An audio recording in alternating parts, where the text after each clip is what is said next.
Hello everyone, welcome to another Piesta's book reviews. We're going to talk about H.P.'s Lovecraft, the complete fiction of, by the fourth time. I read a few more short stories from it. Excuse me, I'm a bit sick, so pardon if I randomly cough and have weird voice and that kind of stuff. The stories I read are called The Nameless City, The Outsider, The Moon-Bog, The Other Gods, and Azathoth. I'm going to talk a little bit about each one of them, try to avoid any major spoilers, but I will talk a little bit about the story themselves. So, The Nameless City was pretty good, was probably the best, or one of the best of these five that I read just now. Um, it was interesting that it relates back to the world where we had the city of Ib and the doom that came to Karnath, I think was called. So he made reference to another story of Lovecraft, and I wonder to what point. First, I have no clue if this book is chronologically, if the stories here are chronologically, or because they clearly aren't related to each other in terms of the way they are put together. So I'm hoping at least they are in chronological order, but I have a feeling that they are not. Another interesting way of having Lovecraft's work would be compiled into books of related material. So if you're talking about the Cthulhu lore, you talk about all of that. If you're talking about the part that is set in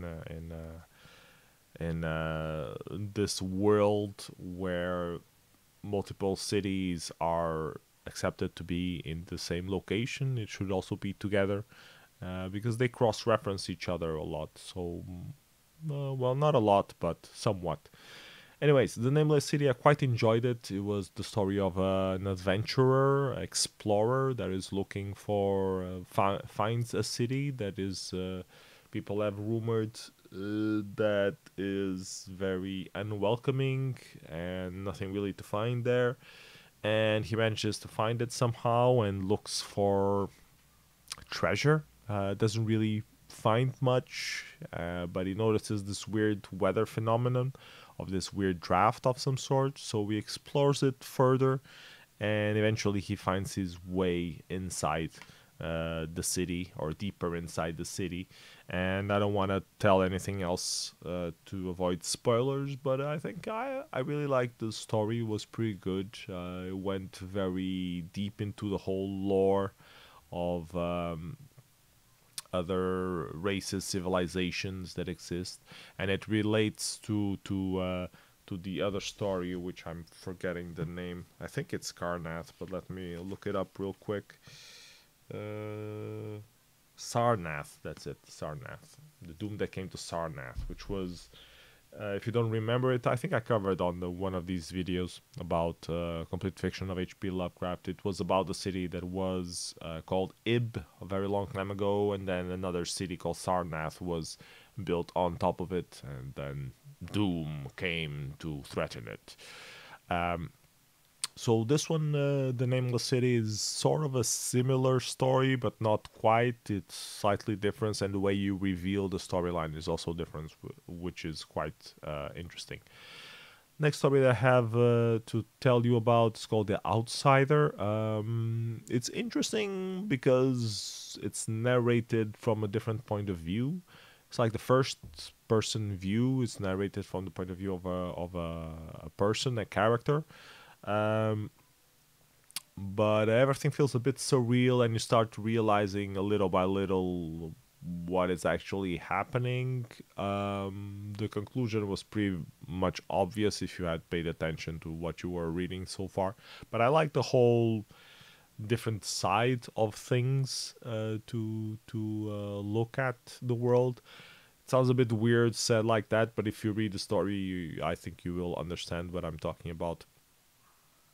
The Moon-Bog was also quite interesting. It's about a story of a person who is very rich and decides to remove a bog from a castle that he is renovating, the castle that belonged to his family many generations ago.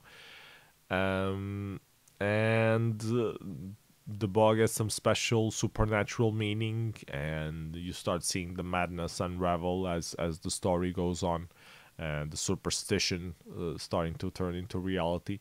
And one of the points that I really felt was interesting about the Moon-Bog is how much Lovecraft uses superstition and lore from local people to like tell a story, and then it comes out to be true, because there's always a bit of truth to every story once told.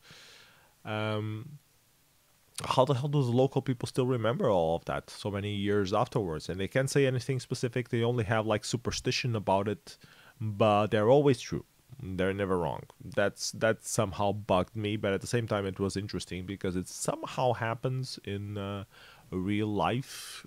Some cultures, some people have this specific lore about certain things that you should and should not do, and that bad things will come to those who do that. So I don't know. Just some food for thought that came into my mind while I was reading it. I really liked the Moon-Bog. I thought it was quite interesting story as well. The Other Gods was also quite interesting. It featured one character that was supposedly related to another story of H.P. Lovecraft, which I'm gonna try to find the name. The Cats of Ulthar, I believe it's called. Hold on. But yeah, I think it's the Cats of Ulthar. Yeah, the Cats of Ulthar, exactly. Uh, Apparently, he's one of the sage people who decided to set out a law banning the mistreatment of cats in Ulthar after what happened there. So there are. This is part of another world of Lovecraft, which might or might not be related to some of the other worlds that he's been talking about. But in this one specifically, he mentions the specific Ulthar city and reference to those events that happened before, so it's clearly related to that story. And story of a man, a priest, who decides to challenge the gods, go to places where the gods lived, supposedly the last place where the gods lived, which is high in a mountain. And he decided to climb the highest of mountains, and only his pupil, I don't know how to say, his student who was following him on that journey was the only one who survived. And I will avoid any spoilers about what happened at the top of the mountain. But yeah, it was an interesting story. Uh, Myth about the gods and where they live, what they do. Um, but just touched very briefly, so you have a lot of left to the imagination, and setting parallels to the whole, I don't know, the Greek gods that supposedly also lived up up Olympus. And most cultures that feature gods all live somewhere up above, either on the clouds or beyond the clouds. What's considered heaven, what's considered, Valhalla, whatever. Multiple cultures have different ways of dealing with clouds, but they always with the gods, but they're always somehow above the mere mortals and looking at us from high above.